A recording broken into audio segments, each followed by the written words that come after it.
আমার ফাঁসি যেন হয় স্যার। কিভাবে বললাম? বালুর চাপা দিয়ে স্যার, সে পরে লিখতে ছিল স্যার, আমি সেটা মেনে নিতে পারিনি।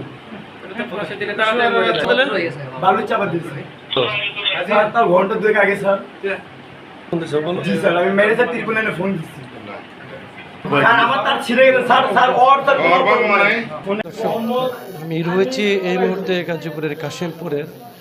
আজকের যে বিষয়টা একটু মর্মান্তিক একটি বিষয়, সেটি হচ্ছে স্বামী স্ত্রীকে বালিশ চাপা দিয়ে হত্যা করার পর 999 ফোন দিয়ে পুলিশ এনেছেন।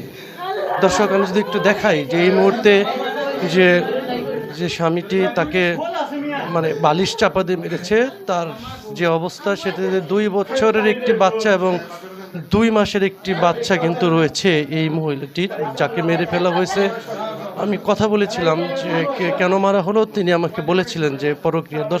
দর্শক একটু দেখায় যে এই মুহূর্তে কিন্তু যে এই স্বামী কিন্তু তাকে তার স্ত্রীকে গলা যে মুখে বালিশ চাপা দিয়ে হত্যা করেছে আরও এখন থেকে প্রায় 1.5 ঘন্টা আগে, এমনটি কিন্তু বলেছিলেন। দর্শক, একটি 2 মাসের একটি বাচ্চা তার কাঁধে। এবং আমি একটা বিষয় জানিয়ে রাখি যে মেরে ফেলার প্রায় 1-1.5 ঘন্টা পরে কিন্তু 999 ফোন দিয়ে পুলিশ এনেছে যে তাকে যে মেরে ফেলেছে। আমি একটু জানবো আসলে আপনার স্ত্রীকে আপনি কেন মারলেন, কখন মেরেছেন? স্যার, তার কোনো দোষ নেই, সে একটি ভালো মানুষ ছিল, আমি তাকে মেরে ফেলছি। তার মরদ দেয় আমি, তার মরদ দেয় কেউ নয়।